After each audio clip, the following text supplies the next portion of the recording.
Hello students, आज हम लोग इस क्लास में लास्ट क्लास के स्टार्ट किए गए टॉपिक को कंटिन्यू करेंगे।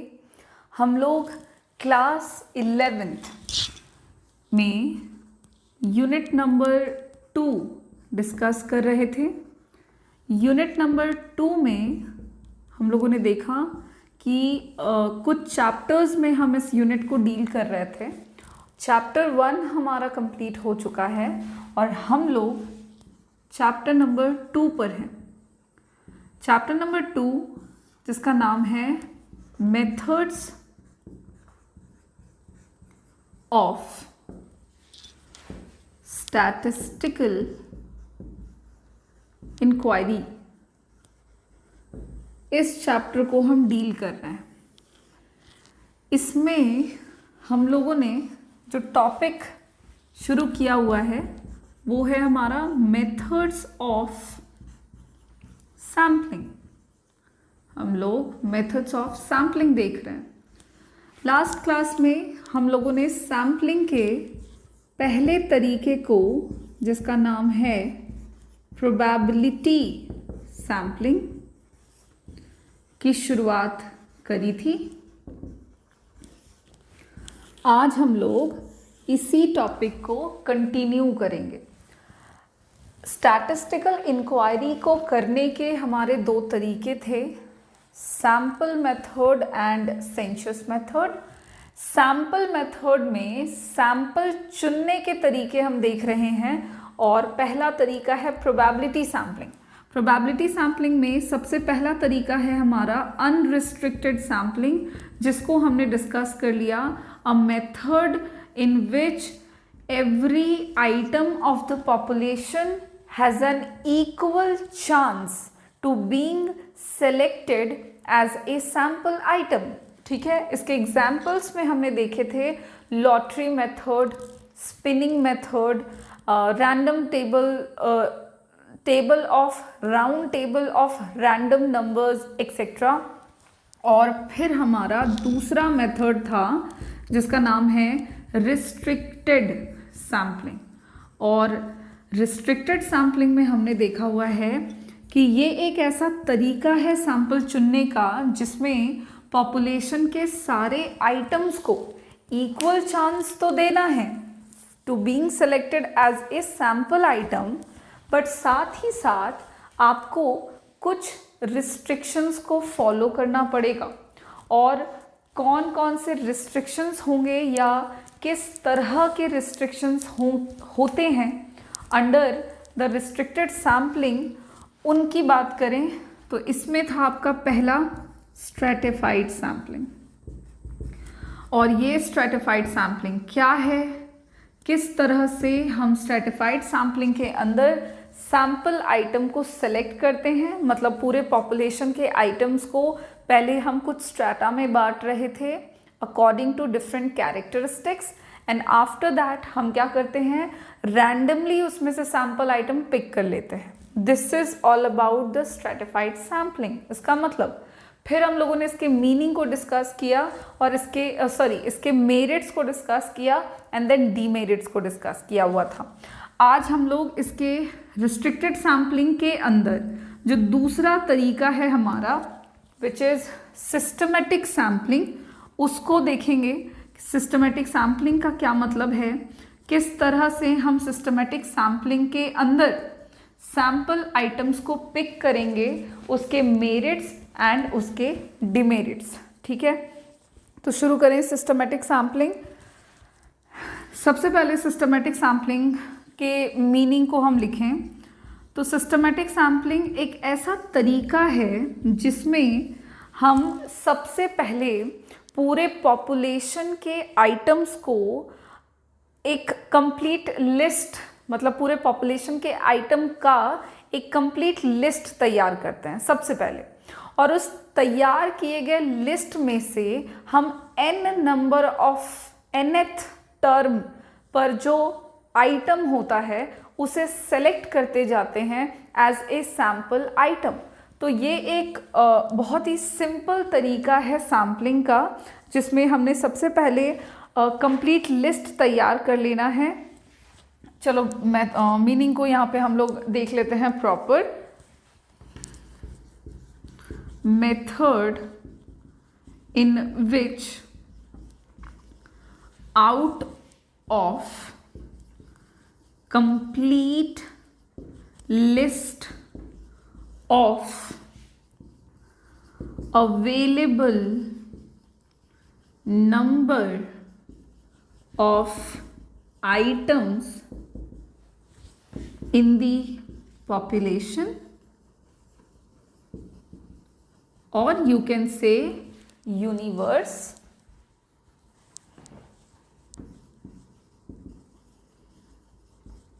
every nth item being selected as a sample item।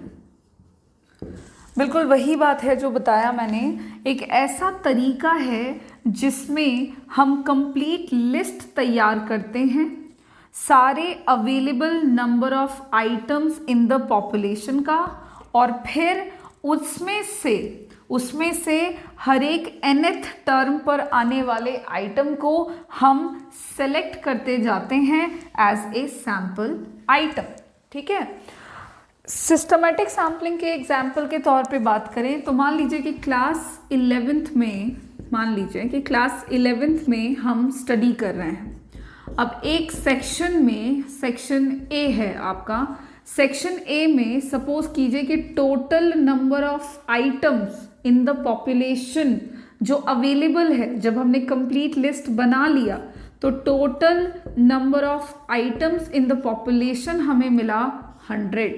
According to the size of population हम डिसाइड करेंगे कि हमें total number of item in the sample कितना चाहिए। तो 100 है, 10 इनफ रहेंगे हमारे लिए। तो अब हम क्या करेंगे कि n नंबर का वैल्यू निकालेंगे, n का वैल्यू निकालेंगे। सिंपल, n का वैल्यू हम निकालेंगे total number of items available in the population divided by total number of items in the sample. Resulting value आया 10।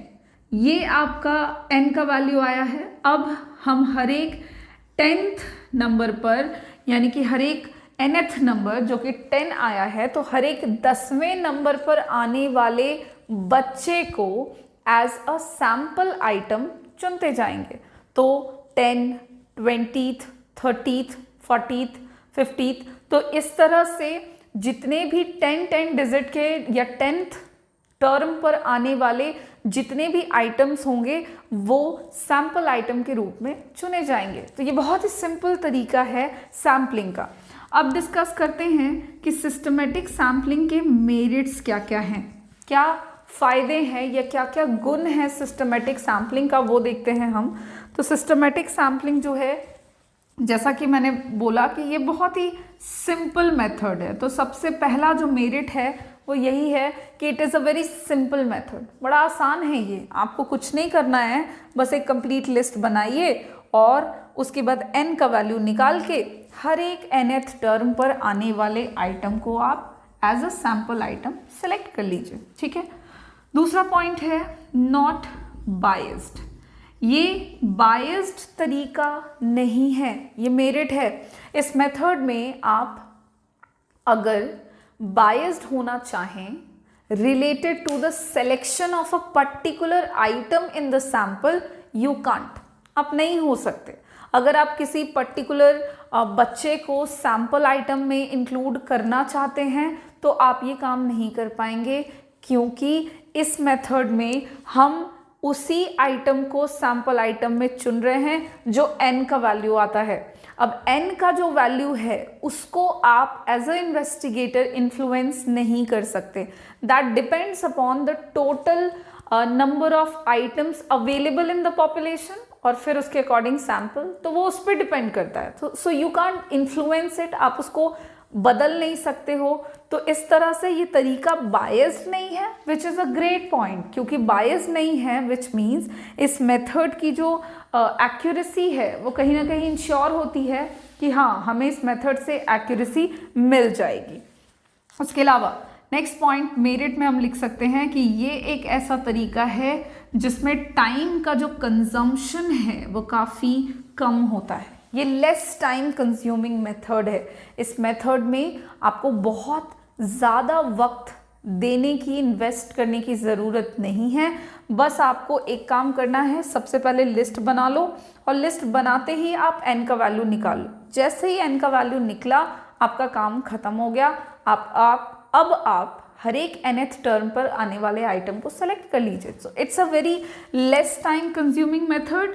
सो ये भी एक मेरिट है इस मेथड का। एंड द नेक्स्ट और last point is satisfactory results. काफ़ी हद तक इस मेथड के इस्तेमाल से आपको संतोषजनक जो रिजल्ट है, यानी कि ऐसा सैंपल आप चुन पाएंगे with the help of systematic sampling, जिससे आपको काफ़ी हद तक ठीक ठाक यानी कि सही रिजल्ट जो है वो मिल जाए। मतलब सही सैंपल का सिलेक्शन हो सकता है, मतलब चांसेस हैं। ठीक है, ये जैसा हमने देखा था अनरिस्ट्रिक्टेड सैम्पलिंग में कि 50% चांसेस थे कि सही सैंपल चुने जाएं और 50% चांसेस थे कि गलत हो जाएं। उसी तरह से यहाँ पे भी चांसेस हैं कि n का जो वैल्यू आए उस वैल्यू के बेसिस पर आपके सही सैंपल आइटम्स सेलेक्ट हो जाएं। So it is a merit. Now merits ख़त्म होते हैं इस मेथड के, और अब हम डिस्कस कर लेते हैं demerits of systematic sampling. Demerits की बात करें तो जो सबसे पहला डिमेरिट है सिस्टमेटिक सैम्पलिंग का वो है अनफेयर। ये एक अनफेयर तरीका है। ये एक ऐसा तरीका है जिसमें आप पॉपुलेशन के हर एक आइटम को इक्वल चांस नहीं दे रहे हैं। आप गौर करेंगे तो आप n का वैल्यू निकाल रहे हो, जैसे 10 आया तो 1 to 9, 1 2 3 4 5 6 7 8 9, ये जो 9 बच्चे थे ये ऑलरेडी साइड हो गए, ये हट गए। इनको मौका नहीं मिला कि ये सैंपल के तौर पे चुने जाएं, ये चुने जा पाएं। तो इस सिचुएशन में ये तरीका थोड़ा अनफेयर है, सारे आइटम्स को इक्वल चांस नहीं मिलता। सो ये आपका पहला डिमेरिट है इस मेथड का। ठीक है, उसके अलावा नेक्स्ट पॉइंट है मिसलीडिंग रिजल्ट्स। इस मेथड से आपको मिसलीडिंग रिजल्ट्स मिल सकते हैं। देखो जैसे मैंने बताया, सेटिस्फैक्ट्री रिजल्ट बताते वक्त मैंने अभी बोला चांसेस हैं कि सही सैंपल का सिलेक्शन हो जाए। जितने चांसेस हैं कि सही सैंपल का सिलेक्शन हो जाए, बिल्कुल उतने ही चांसेस हैं कि गलत सैंपल का सिलेक्शन हो जाए। और अब अगर गलत सैंपल का सिलेक्शन कर लिया जाएगा तो फिर उसके बेसिस पर जो रिजल्ट आएगा वो थोड़ा कंफ्यूजिंग होगा, वो मिसलीडिंग होगा। सो दैट पॉइंट इंडिकेट्स कि मिसलीडिंग रिजल्ट्स आने के चांसेस होते हैं in systematic sampling. And the next और लास्ट पॉइंट इज कि this method is unsuitable if size of population is very large. अगर कोई ऐसा साइज ऑफ पॉपुलेशन है जो काफ़ी बड़ा है, मतलब वहाँ पे अवेलेबल आइटम्स की जो संख्या है वो बहुत ज़्यादा है, तो फिर उस केस में ये मेथड जो है ये आपका अनस्यूटेबल हो जाएगा। क्योंकि इस मेथड में हम क्या कर रहे हैं, तो सबसे पहले कंप्लीट लिस्ट बना रहे हैं। अब कंप्लीट लिस्ट बना तो रहे हैं, ठीक बात है, लेकिन अगर बहुत ज़्यादा साइज़ है पॉपुलेशन का, मतलब अवेलेबल आइटम्स कुछ ज़्यादा ही मात्रा में है, तो फिर कंप्लीट लिस्ट बनाना अपने आप में थोड़ी मुश्किल वाली बात हो जाएगी, और उस सेंस में इस तरीके को हम हर जगह यूज़ नहीं कर पाएंगे। तो ये इसके कुछ डिमेरिट्स हैं, but apart from these demerits it is a good method. अच्छा तरीका है, ये काफ़ी यूज़ किया जाता है इस मेथड को। अब हम चलते हैं रिस्ट्रिक्टेड सैम्पलिंग के अंदर, जो हमारा तीसरा तरीका है। दो हमने देख लिए हैं, स्ट्रेटिफाइड एंड सिस्टमेटिक। अब याद करो तो थर्ड मेथड है जिसका नाम है क्लस्टर सैम्पलिंग। तो अब हमको जानना है कि क्लस्टर सैम्पलिंग क्या है, और as similar to stratified sampling और सिस्टमेटिक सैम्पलिंग हम डिस्कस कर लेंगे कि क्लस्टर सैम्पलिंग के मेरिट्स क्या क्या हैं और डिमेरिट्स क्या क्या हैं। सो क्लस्टर वर्ड अगर आप सुनते हैं बच्चों तो आपके दिमाग में आना चाहिए क्लस्टर मतलब गुच्छा, ठीक है। क्लस्टर का मतलब आप ग्रुप समझ रहे हैं, और किस तरह का ग्रुप अगर मैं कहूँ तो गुच्छा। जैसे हम गुच्छा देखते हैं किसी भी चीज़ का, फ्रूट्स का, जनरली आप ग्रेप्स का बंच देखते हो, गुच्छा देखते हो, तो जिस तरह का शेप और कह सकते हैं कि हम जो डिवीजन होता है ग्रेप्स के हर एक एक दाने का, उसी तरह से हम क्लस्टर सैम्पलिंग में पूरे पॉपुलेशन का क्लस्टर बना देते हैं, गुच्छा बना देते हैं। पहले हम ग्रुप बनाते हैं और फिर हम उसका सब ग्रुप्स बना देते हैं, ठीक है। तो हम बात कर रहे हैं थर्ड मेथड जिसका नाम है, एक सेकेंड, क्लस्टर सैम्पलिंग। ये हो गया आपका third method under the restricted sampling of probability sampling. अब एक चीज आप देखो, अब तक हम लोगों ने दो मेथड्स देख लिए रिस्ट्रिक्टेड सैम्पलिंग में, स्ट्रेटिफाइड, सिस्टमैटिक। इन दोनों ही मेथड्स को जब डिस्कस किया तो उसके डिमेरिट्स में हमने एक पॉइंट देखा कि stratified sampling is not suitable when size of population is large. Similarly जब हमने सिस्टमैटिक सैम्पलिंग पढ़ा तो वहाँ पे भी हमने देखा एक डिमेरिट कि systematic sampling is also not suitable when the size of population is large.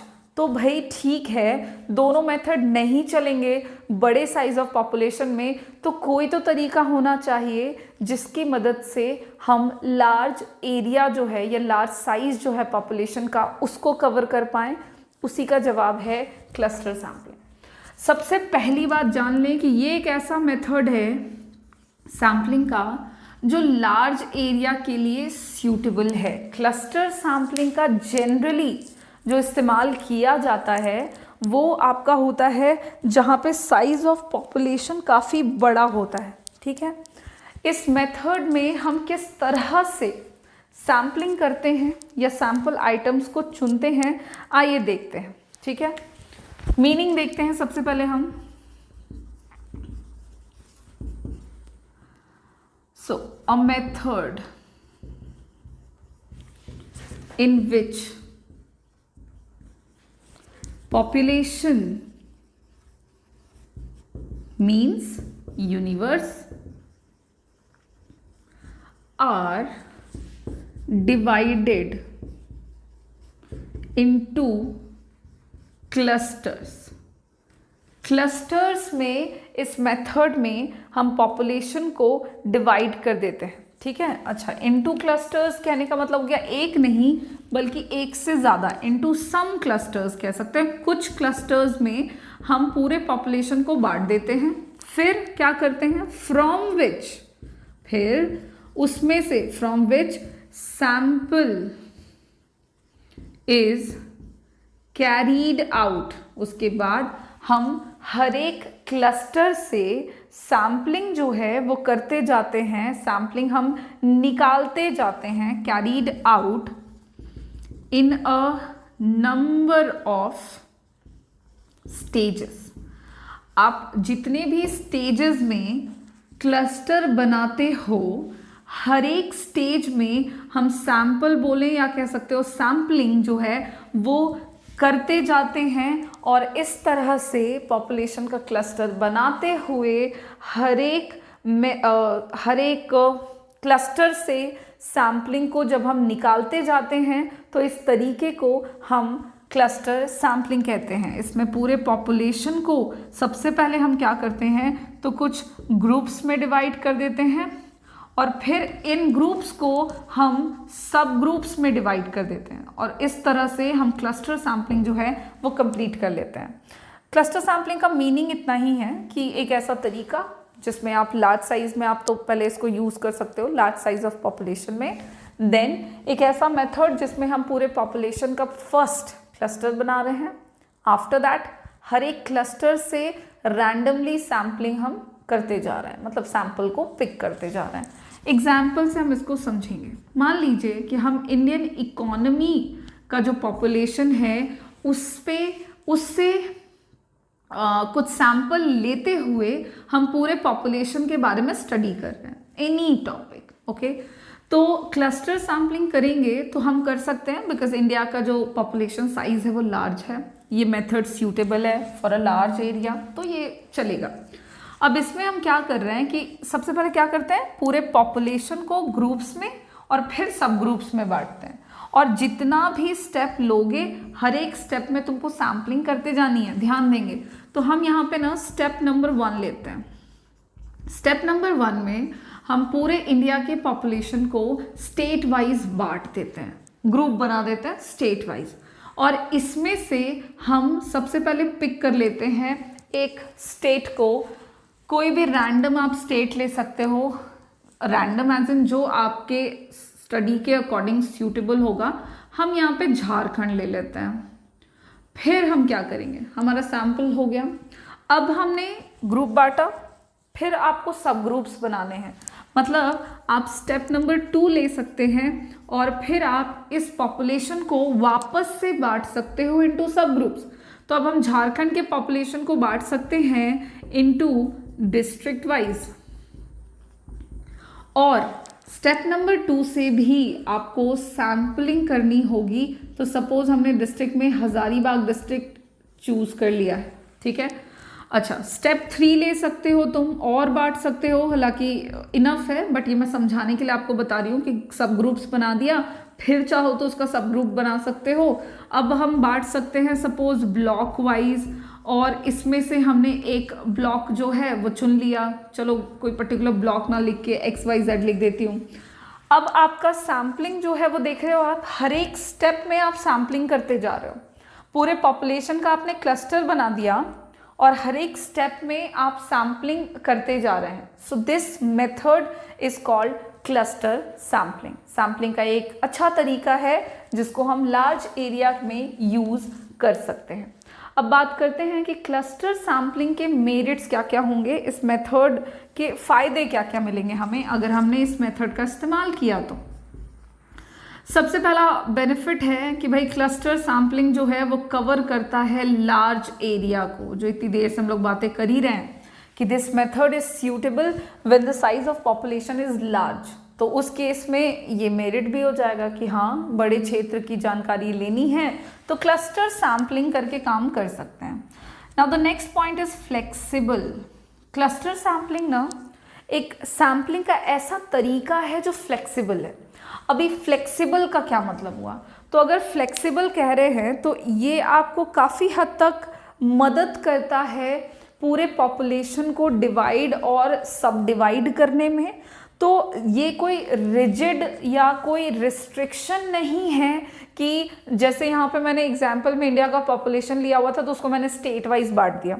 It is not necessarily कि हमेशा आप इसको ऐसे ही बांटो, वो डिपेंड करता है कि आपके स्टडी का ऑब्जेक्टिव क्या है, एरिया क्या है, किस तरह से आप उसका क्लस्टर बना सकते हैं। सो ये आपको इनेबल बनाता है, ये आपको एबल बनाता है कि according to your wish, according to your objective of the study, you can divide और subdivide the population items according to your wish. तो ये बड़ा अच्छा तरीका है, it is a flexible method. ये आपका हो गया मेरिट क्लस्टर सैम्पलिंग के। अब हम बात कर लेते हैं क्लस्टर सैम्पलिंग के डीमेरिट्स पर। 2 ही पॉइंट्स में हम इसके मेरिट्स को देख रहे हैं। डीमेरिट्स में सबसे पहला पॉइंट है एक्सपेंसिव। ये थोड़ा खर्चीला तरीका है, जाहिर सी बात है, ये बड़े क्षेत्र में यूज़ होने वाला मेथड है, बड़े एरिया में हम इस मेथड को यूज़ करते हैं। तो इस सिचुएशन में इस मेथड में आपको ज़्यादा टाइम देना होगा, ज़्यादा मेहनत लगेगी आपको, और पैसे भी खर्च होंगे। तो ये एक एक्सपेंसिव तरीका है सैम्पलिंग करने का। उसके बाद नेक्स्ट पॉइंट है आपके सैम्पलिंग क्लस्टर सैम्पलिंग के डिमेरिट्स में कि इस मेथड में आपको इनएक्यूरेट या कह सकते हैं लेस एक्यूरेट, इनएक्यूरेट या फिर लेस एक्यूरेट रिजल्ट्स मिल सकते हैं। लेस एक्यूरेट रिजल्ट बोलने का मतलब है कि जब आप क्लस्टर सैम्पलिंग यूज़ करते हैं तो ये आप लार्ज एरिया में यूज़ कर रहे हैं। अब लार्ज एरिया में आप ये यूज़ कर रहे हो और सैम्पल के बेसिस पे आप स्टडी कर रहे हो, तो पूरे चांसेस हैं कि सैम्पलिंग जो है वो गलत चुनी जाए। मतलब इस बात की संभावना है कि आप गलत सैंपल का सिलेक्शन कर लें और फिर उसके बेसिस पर आप जो स्टडी करेंगे वो जो रिजल्ट निकालेंगे वो थोड़ा सा गड़बड़ निकलेगा या लेस एक्यूरेट निकलेगा। बट खैर, ये कुछ 2 पॉइंट्स में डिमेरिट्स हो गए क्लस्टर सैम्पलिंग के। मेरिट्स देख लिया है हमने और डिमेरिट्स हो गए हमारे। इसी के साथ जो क्लस्टर सैम्पलिंग है, तीसरा मेथड जो था हमारे रिस्ट्रिक्टेड सैम्पलिंग के अंदर आने वाला, वो कंप्लीट होता है। तो हम लोगों ने पहला जो तरीका है प्रोबेबिलिटी सैम्पलिंग का पहला method that is probability sampling, वो कंप्लीट कर लिया है। और प्रोबेबिलिटी सैम्पलिंग के अंदर आने वाले दोनों ही मेथड्स हमने डिस्कस कर लिए। अब हम सैम्पलिंग के दूसरे तरीके को डील करेंगे जिसका नाम है non probability sampling. Non probability sampling क्या है, उसमें कितने तरीके होते हैं सैम्पलिंग के, और फिर एक एक करके हम सारे तरीकों को देख लेंगे और उन तरीकों के मेरिट्स एंड डिमेरिट्स को डिस्कस कर लेते हैं। सो नॉन प्रोबेबिलिटी सैम्पलिंग सुन के आपके दिमाग में कुछ आ रहा होगा, जैसे प्रोबेबिलिटी सैम्पलिंग का उल्टा। प्रोबेबिलिटी सैम्पलिंग में क्या बात किया हमने कि एक ऐसा मेथड है सैम्पलिंग का जिसमें पॉपुलेशन के हर एक आइटम को इक्वल चांस मिल रहा था सैंपल आइटम के तौर पे चुने जाने का। तो नॉन प्रोबेबिलिटी सैम्पलिंग नाम से ही पता चल रहा है एक ऐसा तरीका होगा जिसमें पॉपुलेशन के सारे आइटम्स को बिल्कुल भी इक्वल चांस नहीं मिलेगा कि उनमें से कोई भी सैंपल आइटम के तौर पे चुना जा सकता है। ठीक है, it is a method in which each and every item of the population